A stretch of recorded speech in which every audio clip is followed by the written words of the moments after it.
Cuando presenté a Fernando Savater y hablé de su gusto por lo que ahora se llama cultura popular, aunque no estoy seguro de que se llame ahora, es algo que siempre ha interesado.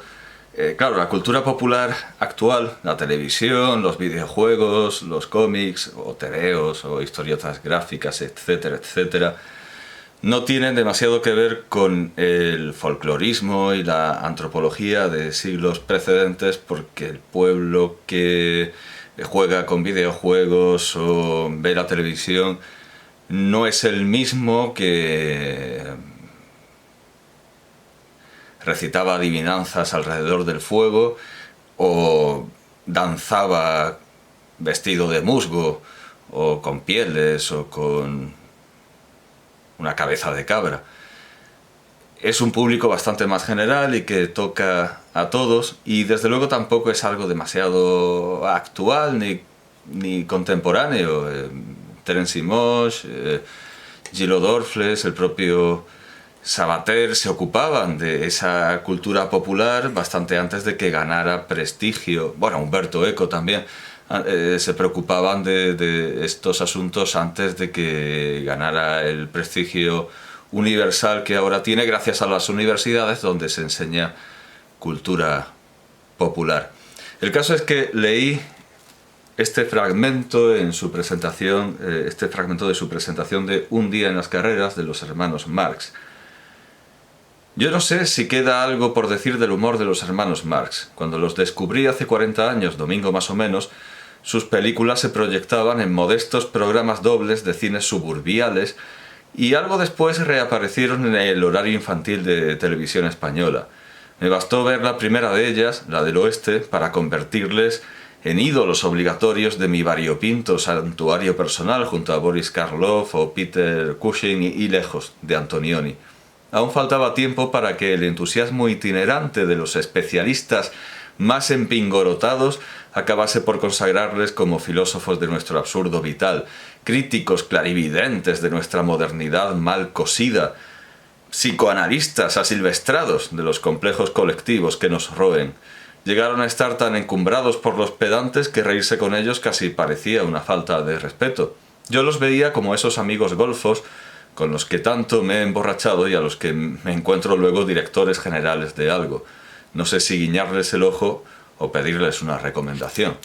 Algo parecido me sucedió con Robert Louis Stevenson. Al verlo citado por Borges como uno de los mayores escritores de toda la historia, cuando yo el recuerdo que tenía de Robert Louis Stevenson era este regalo que me hicieron de niño y que yo al verlo dije, sí, clásicos en acción, sí, muy interesante. Aventuras, sí, me interesa eso muchísimo. A diferencia de Borges, a mí la aventura nunca me ha interesado.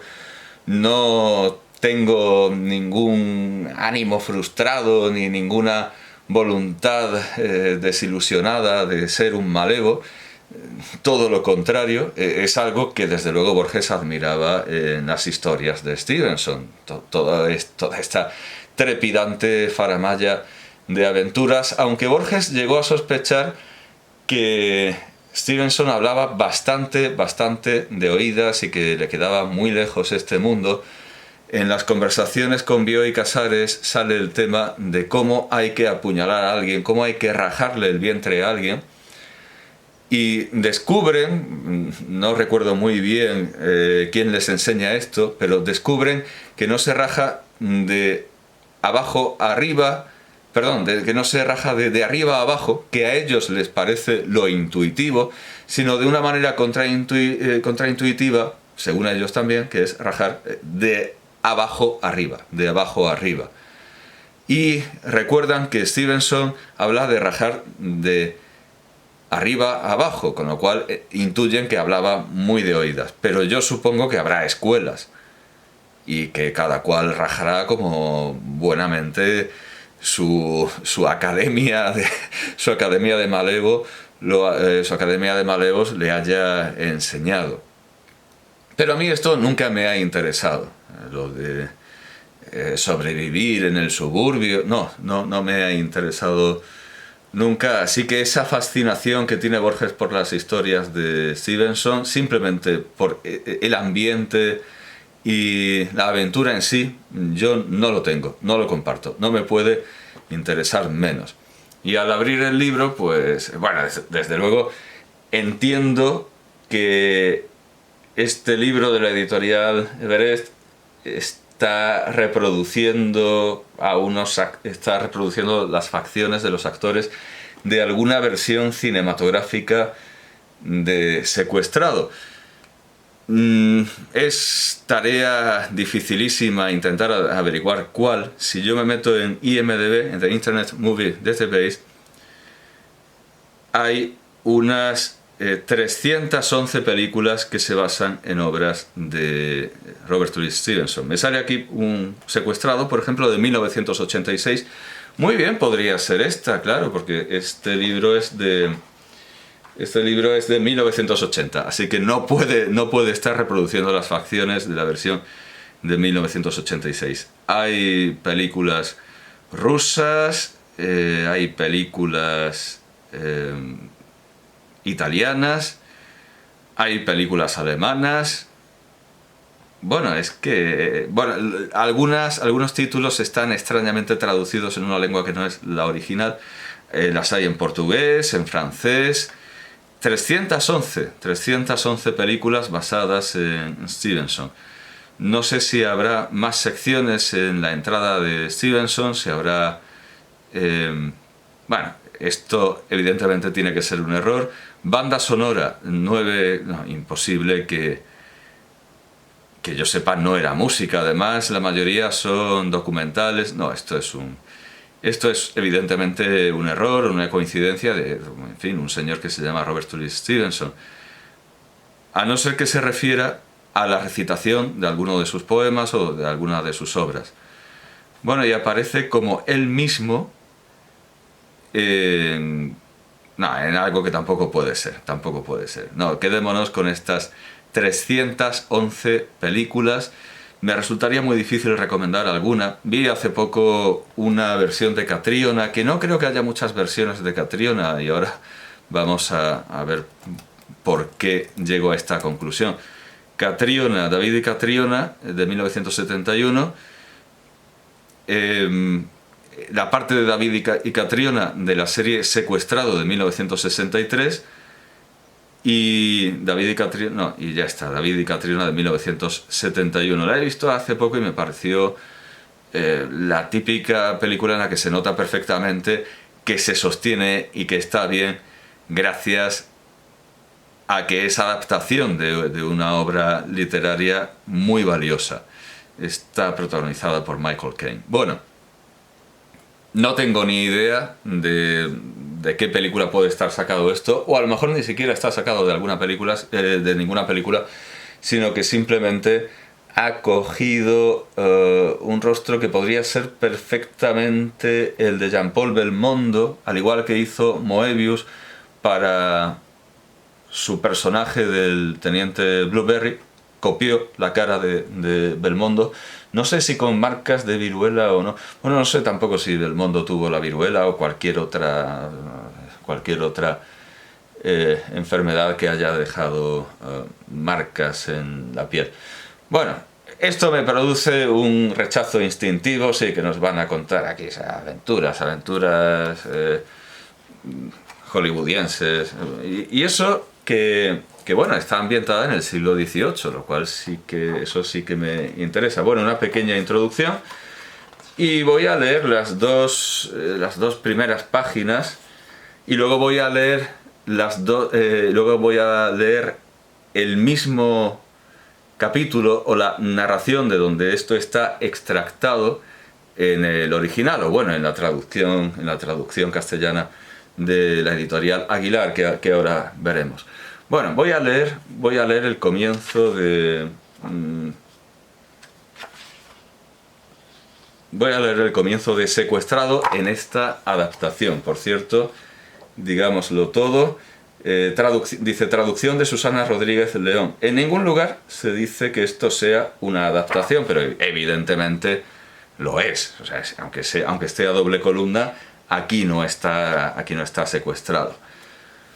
Una pistola me apuntaba a la cabeza desde la ventana. Era una noche oscura, pero la luna daba bastante luz para que pudiera ver el destello del cañón del arma.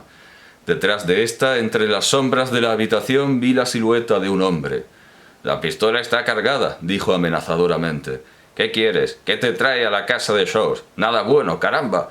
Yo estaba asustado y sorprendido a la vez. ¿Qué clase de recibimiento era ese? La casa de Shaws pertenecía a mi tío Ebenezer, mi única familia en el mundo. Yo iba allí por aquel verano de 1751 con una carta que mi padre, entonces muerto, me había entregado. Y sin embargo me trataban como a un intruso. «Bien», la voz de arriba interrumpió mis pensamientos. «Habla o te atravesaré la cabeza con esto». El hombre agitó la pistola de un lado a otro. Tragué saliva y me eché hacia atrás para refugiarme en la puerta de entrada. «Soy David Balfour», dije, esperando no reflejar el miedo en la voz. «He venido con una carta para mi tío Ebenezer. ¿Es usted?»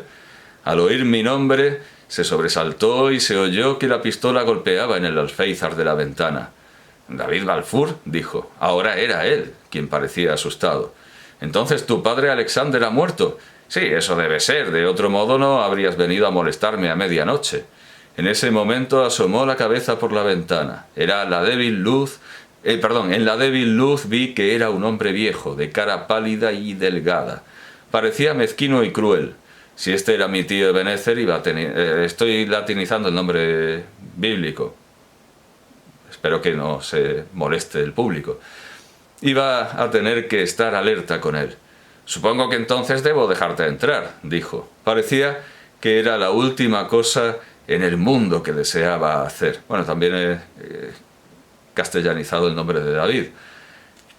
Metió la pistola y desapareció de la ventana. Ahora ante la puerta entendía por qué la gente del pueblo cercano había parecido enfadada o atemorizada cuando les había preguntado por el camino para llegar a esta casa. A nadie le gustaba ir a un lugar misterioso y terrible.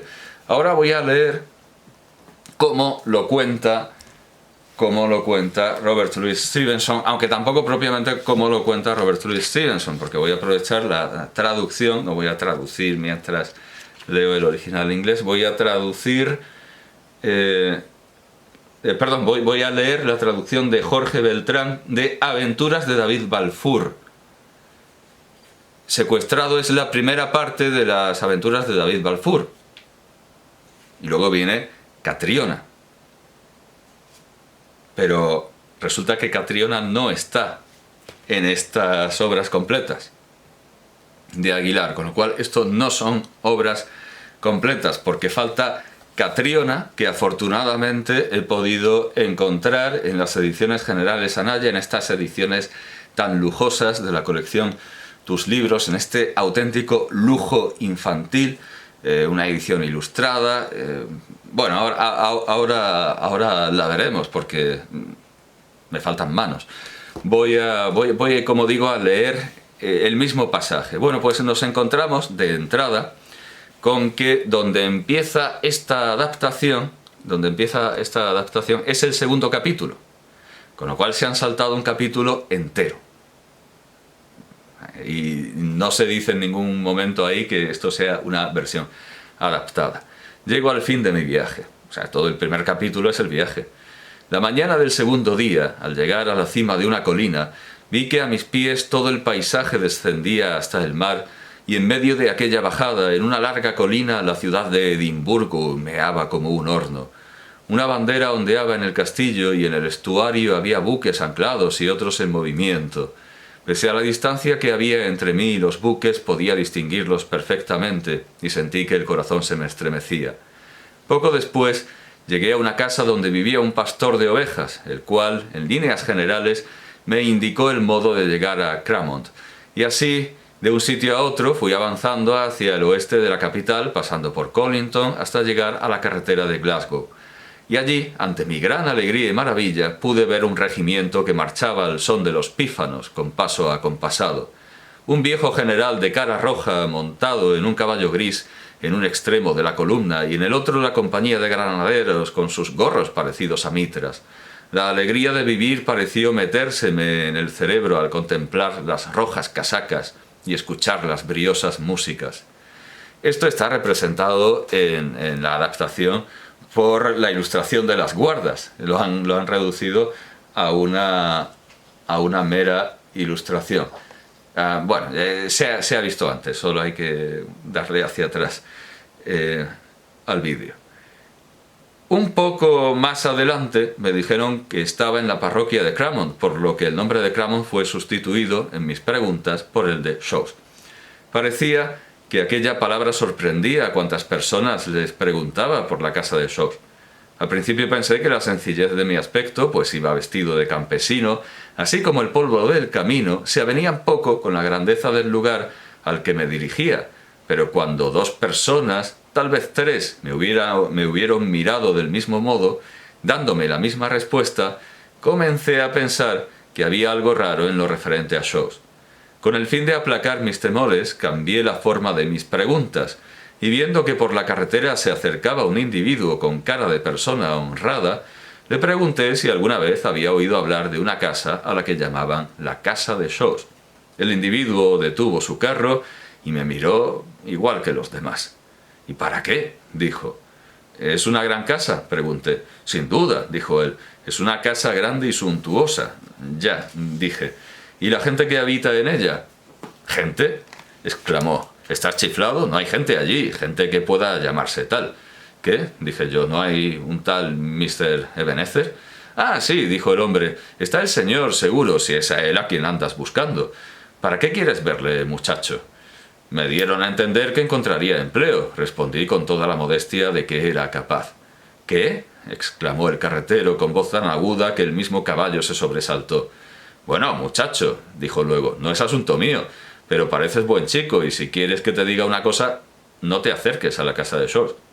La siguiente persona con la que me crucé era un hombrecito elegante que usaba una hermosa peluca blanca y que, según pude ver, era un barbero atendiendo a sus visitas a domicilio.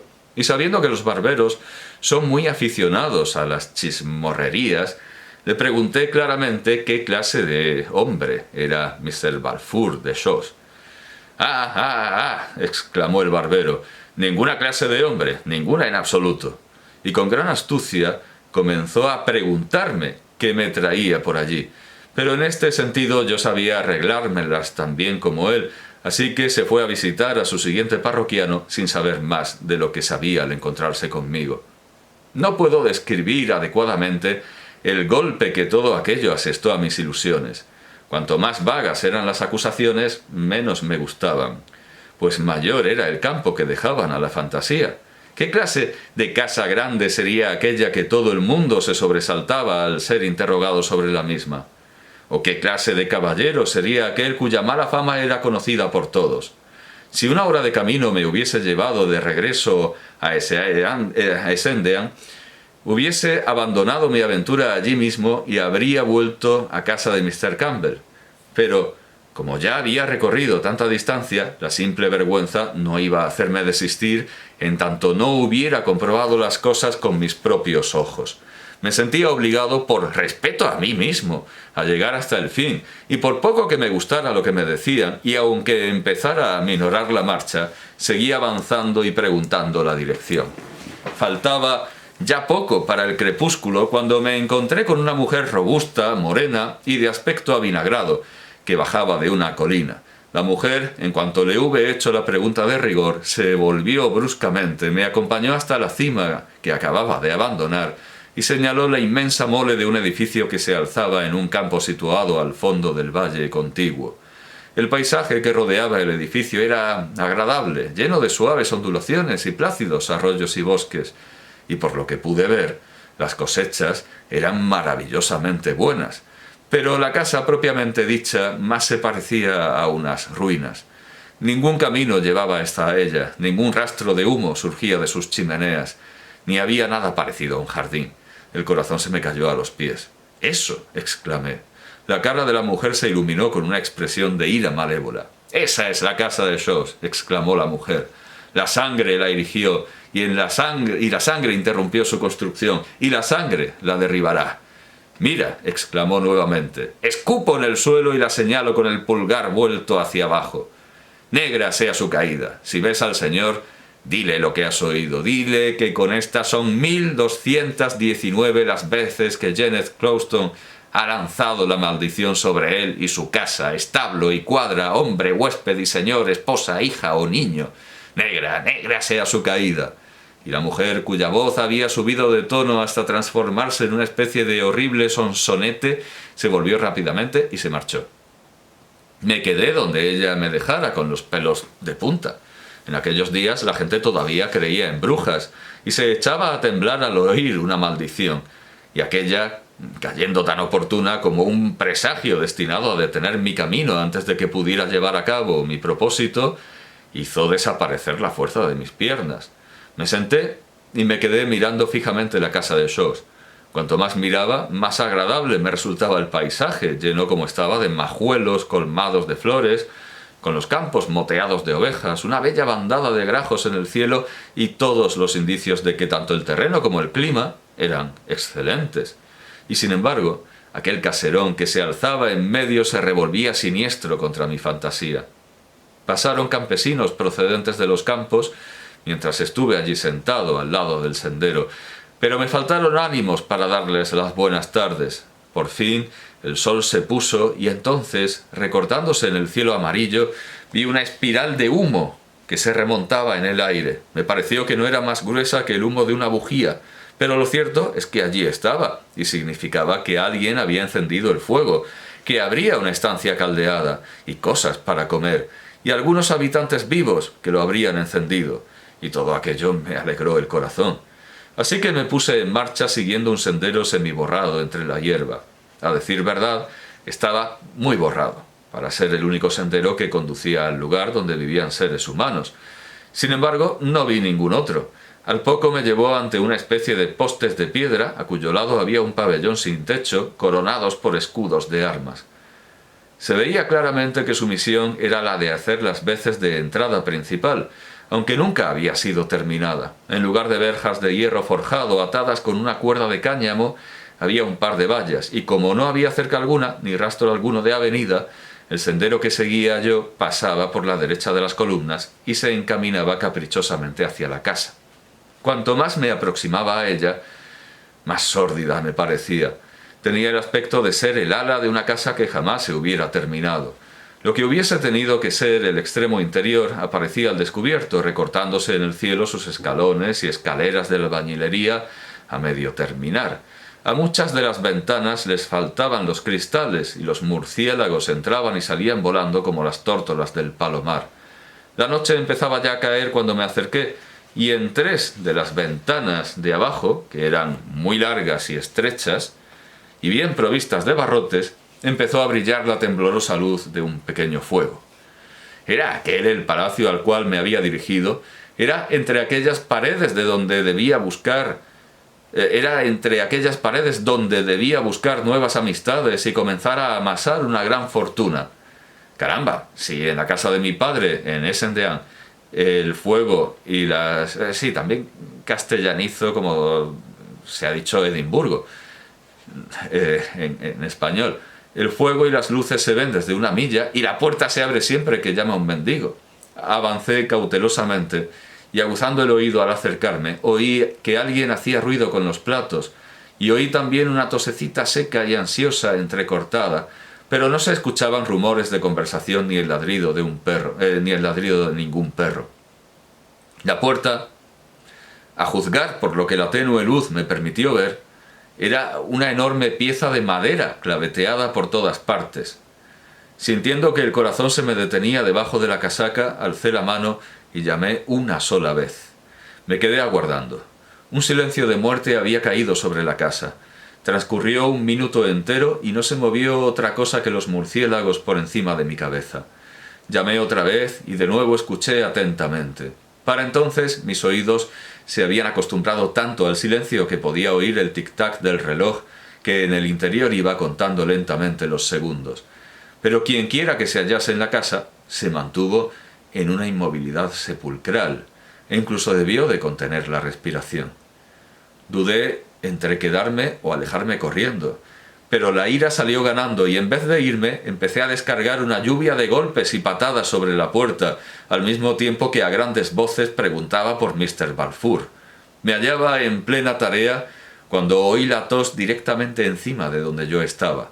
Salté hacia atrás y alzando la vista vi la cabeza de un hombre que llevaba un largo gorro de dormir, así como la boca de un trabuco, asomándose por una de las ventanas del primer piso. «Está cargado», dijo una voz. «He venido con una carta», dije, «para Mr. Ebenezer Balfour de Shaws. ¿Está en casa?» «¿Quién la manda?», preguntó el hombre del trabuco. «Eso no es asunto suyo», dije, pues me estaba poniendo furioso. «Bueno», me contestó, «puedes ponerla en el umbral y luego lárgate». «No pienso hacer tal cosa», repliqué. «Se la entregaré en mano a Mr. Balfour, tal como es mi deber. Se trata de una carta de presentación».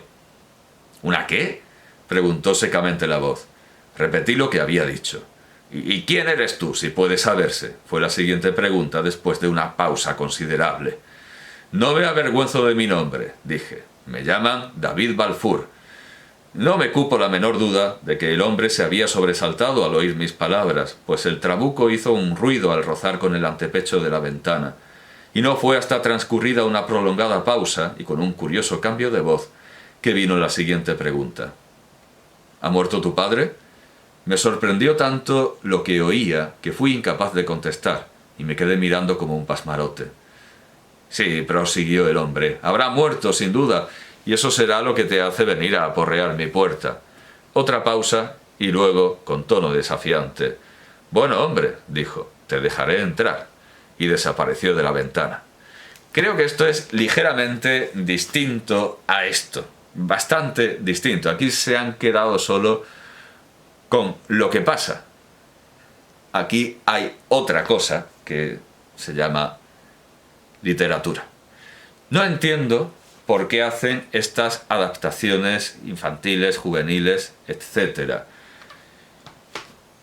En la casa de mis padres también había una adaptación de Crimen y Castigo, que yo empecé a leer y dejé de leer porque me parecía que Crimen y Castigo era una obra mucho más voluminosa. Cuando me hice con una buena edición por fin de Crimen y Castigo, no, perdón, de los hermanos Karamazov, eso es, de los hermanos Karamazov. Había una, peor todavía, claro, porque era así no son los hermanos Karamazov. Y cuando por fin me hice con una buena edición, vamos, yo creo, sí, con la edición de Aguilar, igualmente, en donde la traducción es de Rafael Cansino Sassens, me di cuenta de que en la versión adaptada para jóvenes, la versión no íntegra, se habían cargado todas las conversaciones, los hermanos Karamazov, sin conversaciones sobre religión, sobre teología, sobre Dios, simplemente el padre que va a visitar a sus hijos, los hijos que van a visitarse entre ellos, sin conversaciones, una auténtica locura. Es cierto que yo tenía versiones de clásicos adaptados que sí me gustaban, pero eso es como leer el Cid de Corneille, de Corneille, y decir que uno ha leído el poema de Mio Cid. Son obras distintas, son obras basadas en, pero no son las obras reales. No entiendo por qué, en lugar de adaptar novelas de 1000 páginas para jóvenes, para la muchachada, no siguen la muy razonable vía de adaptar un cuento, y acompañarlo de ilustraciones, en este caso ilustraciones muy, muy estéticas. Esto es un volumen de la Biblioteca Austral Juvenil. Creo que es una colección conmemorativa. Yo la compré en una librería de ocasión, completa toda la colección, porque, bueno, no sé, parece ser que fue una edición especial que tuvo su momento y luego salió del catálogo. Es El diablo en la botella, con ilustraciones de Fuencisla del Amo y traducción de... Claro, esto forma parte de un libro, pero es íntegra la historia del diablo en la botella. Vaya, no encuentro al traductor. Viene la biografía de Fuencisla del Amo. Ah, sí, aquí está, la traducción de Izquierdo Hernández. Bien, pues esto tiene sentido. En lugar de hacer de un libro de 1000 páginas de Stevenson una historia que no tiene nada que ver, porque se han cargado toda la historia, dejamos el texto y sí, lo ilustramos, etcétera, etcétera, pero respetamos a Stevenson. Y eso se puede hacer perfectamente con una novela.